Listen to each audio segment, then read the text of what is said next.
संसार की भगवान महापुंगे सबसे बड़े देवताओं ने धरती और आकाश बनाया।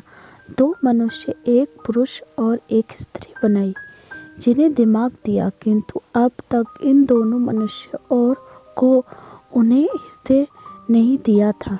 भगवान महापिंगु के 4 पुत्र थे, सूर्य, चंद्र, अंधकार और बरसात। उन्होंने चारों को एक साथ बुलाया और कहा, मैं अब निर्वित होना चाहता हूँ, अतः मनुष्य अब कभी मुझसे देख ना सकेगा।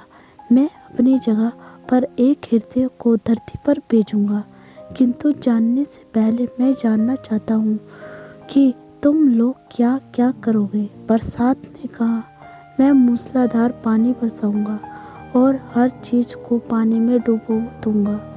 नहीं भगवान, माँ पिंगू ने कहा, ऐसे हर किस नहीं करना चाहिए। इन दोनों की तरफ देखो। उन्होंने स्त्री और पुरुष की ओर इशारा किया। क्या ये लोग पानी के भीतर रह सकेंगे? तुम सूर्य से इस काम में मदद लो। जब तुम जरूरत भर का पानी बरसा दो, तब सूर्य को काम करने देना। वह अपनी गर्मी से उसे सुखा देगा और तुम किस तरह काम करोगे? भगवान महापुंगु ने सूर्य में चाहता हूँ मैं इतना तेज चमकूं कि मेरी गर्मी से सब जल जाए। उसके दूसरे पुत्र सूर्य ने कहा, नहीं। भगवान महापुंगु ने कहा, यह होगा तो फिर मेरे बनाए इन मनुष्य को भोजन कैसे मिलेगा? देखो, जब अपनी गर्मी से सब कुछ झुलसने लगेगा, तब बरसात को मौका देना। वह पानी बरसा कर राहत देगा और फल अनाज उगाने में सहायता करेगा। और तुम अंधकार, तुम्हारे कार्यक्रम की क्या रूपरेखा है? भगवान ने अंधकार से पूछा। मैं हमेशा हमेशा के लिए राज्य करना चाहता हूँ। अंधकार ने उत्तर दिया, दयालु बनो। भगवान ने सौभाग्य स्वर में कहा, क्या तुम मेरी इस अद्भुत रचना को खत्म कर देना चाहते हो? क्या तुम चाहते हो कि शेर, चीते, सर्प सब अंधकार में घूमते रहे और मेरी बनाई दुनिया ना देख सके? चांद को भी कुछ करने का मौका दो, उसे धरती पर चमकने दो। जब वह चौथाई रह जाए, तब पुनः तुम अपना साम्राज्य फैला सकते हो।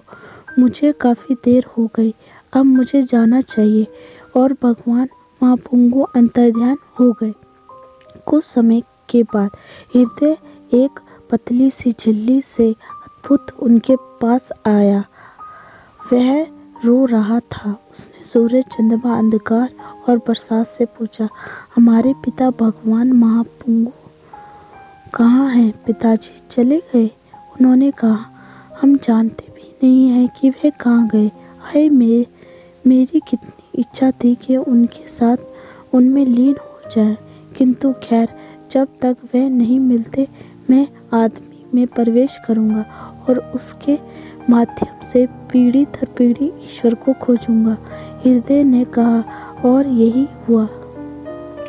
मनुष्य से पैदा होने वाले हर बच्चे के पास हृदय होता है, जो आज भी ईश्वर को चाहता है।